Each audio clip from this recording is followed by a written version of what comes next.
Alright, hello everyone, and now welcome to game wait, why is... Alright, come on, there you go. Alright, welcome to game number 2 in this series between 120 and Czech. Czech spawning as the blue Night Elf player here at what I'll call the 11 o'clock position of Twisted Meadows. Meanwhile, at the 8 o'clock position, we have 120 spawning as the pink Undead. Undead versus Night Elf in this 1v1 matchup, with 120 having a decent lead going into game number 2.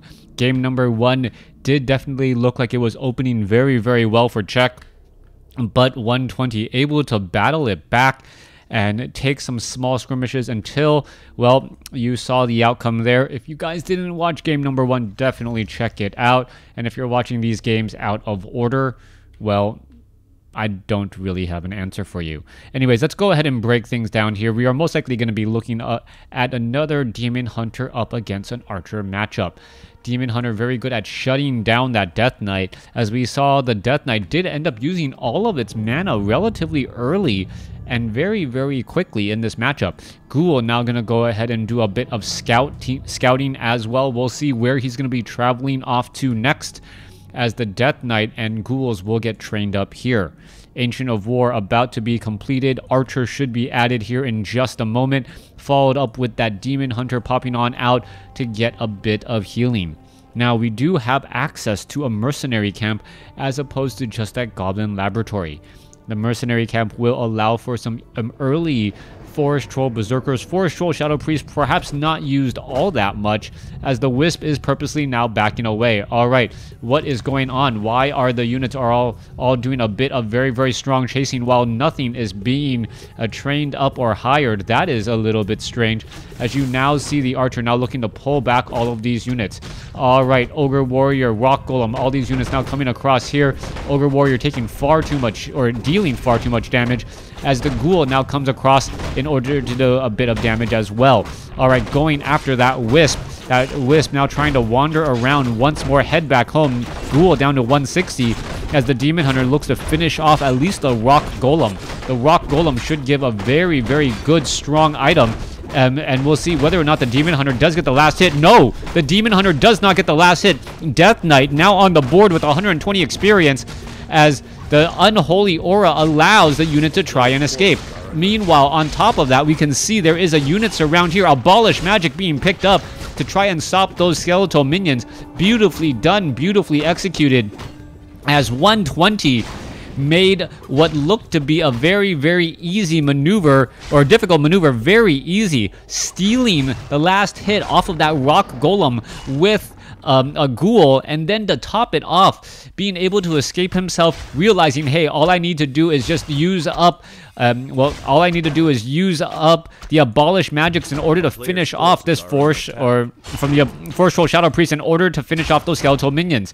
Now, Death Knight is going to be wandering back around here. You see plenty of mana in that Death Knight.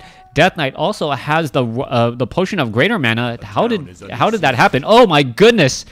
The Ghoul had the backpack upgrade and was able to pick up the item and transfer it to the Death Knight. Hence the reason why the Death Knight of 120 has a Potion of Greater Mana. Alright, gonna be going after and chasing after Wisp once again. Death Knight, however, does not have, I repeat, does not have any way to use that mana right now, as the Demon Hunter now looks to venture forth. Demon Hunter now still wandering back around, hoping to perhaps finish off the remainder of this creep camp and still get a bit more experience. Archer is now going to be taking a fair bit of damage as well, as the Death Knight gets into harm's way. And in order to finish off the Archer, however, able to heal back up. Moonwell correctly positioned in a spot right there, as the units are now looking to all back off. Demon Hunter about tied on experience, even though I am sure the Night Elf army has done significantly more damage. It just matters who gets in that final shot right then and there. Alright, Ghouls are now wandering inside here. Moonwell is very, very low. As you can see, a couple of these units could get taken down here in just a second. Still, Death Knight wandering back around, does have Potion of Greater Mana, and now chasing after those Archers and all of these Forest Troll Berserkers. Unholy Aura should allow these ghouls to get ahead of some of these units, but that doesn't seem to be the case right now as the Forest Troll Berserker tries to double back around and, well, is able to juke out some of these ghouls. All right, Forest Troll Berserker, not quite sure how the lower side was not surrounded as 120, well, surrounds Forest Troll Berserker with 6 ghouls and a Death Knight. Another ghoul now trying to be added once more. Demon Hunter does have Mana Burn, has Mantle of Intelligence. It looks as though the Death Knight just going to be able to wander inside here and perhaps continue to add to his advantage. All right, Archer quickly gets boxed out. There it goes, gets taken down. Not even a Dust of Appearance is needed as the Demon Hunter does come across inside here. No Mana Burn, though. Perhaps trying to save all of that Moonwell juice for hit points, as he knows that a lot more damage will be wandering it or making its way in. All right, Ghoul now trying to slip back through once again. Death Knight wandering over here, and we are going to get a surround. Demon Hunter, Death Knight. All right, Death Knight now purposely trying to pull back here. Archer could get taken down. One more shot. There it goes. Death Knight quick with the trigger on the Death Coil to finish things up. All right, perhaps we can see a Forest Troll Shadow Priest be picked up here, have this creep camp get finished off, and if that is so, the Death Knight would be able to live and fight another day. No, instead, going to catch a Panda out of position, and this game is just a steamroll from 120. Czech doesn't really stand a chance right now, losing a level 1 Panda, getting caught in transit. Panda now getting resurrected. And more importantly, though, the Panda lost a fair bit of mana in his death without really using all of those breaths of fire. All right, Death Coil saving a low hit point ghoul, going after an Ancient of Wonders. Ancient of Wonders could get taken down. Ancient of Lore could get taken down as well. There goes one building. There, there goes another, as the ghouls are just absolutely tearing apart all of these Wisp. Wisp now heading back home. Ghoul now heading back as well. What is going down? Ghouls now trying to head back down to the south side. Wisp right over here down as well. Not quite sure what is going to be happening as the Death Coil does save a low hit point Ghoul, only to see it get breath of fired again. Death Knight in serious trouble. Will it be able to save any additional units? Looks like it should be able to. Is it going to be able to save it? No, it will not. Demon Hunter gets the final shot off, but does not Mana Burn that Death Knight. 41 over 50 supply compared to 21 over 50. 11 Wisp and or 9 Wisp, a Demon Hunter, a Panda, and a Forest Troll Shadow Priest. That is all you really wrote. A player's forces are under attack. As the Death Knight gets to level 3 off of a one-hit Death Coil kill. And now, well, we'll see what the follow-up play will be. All right, Lich is now out onto the field. Gonna go ahead and pick up. Not quite sure what item it wants to pick up right now. Just heading back over to the shop. Doesn't pick up anything.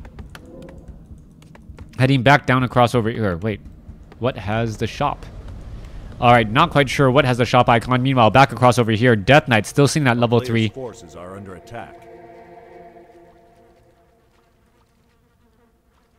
Has Dust of Appearance. I'm sorry, I hear water in my background. I need to go ahead and look at that right after this video. Anyways, Death Knight now heading back across here. Ogre Warrior, Forest Troll Warlord going to get cleared out very, very quickly. Death Knight could end up picking up some scrolls of healing. We should be getting up a slaughterhouse here with obsidian statues momentarily. And that should be the end of that. Forest Troll Warlord going to go ahead and get taken out very fast. Sobi Mask picked up. Is it going to be given to the Lich? Not quite sure. Death Knight could easily get off some Death Coils as well. Is he going to sell the Sobi Mask? No, he is not. Finishing up the remainder of those units there, as the Lich or the Death Knight could try and get that additional intelligence for extra mana or extra mana and damage for the Lich. All right, Ghouls coming around the corner. One obsidian statue ready to go. 533 creep camp getting cleared up. Panda sitting at level 2. Level 1 Breath of Fire. Level 2 Drunken, or level 1 Drunken Haze should work out well, but in comes the Undead army. How much damage can they really do? Unholy Aura, faster movement speed. Gonna go ahead and try and get a surround on that Panda. Panda getting stabbed up, preservation back. Naga Sea Witch adding in some cold arrows as we see a very, very, well, crossfade there. Demon Hunter in serious trouble. Is it gonna get stabbed up, preservation down? No. Potion of Healing. There is the GG as 120 finishes the game. And even though the score was relatively close, Anyone who was watching the same game I was realizes that 120 just had a commanding lead. Thanks for watching. Thanks for listening. Hope you guys enjoyed game number 2 and this series.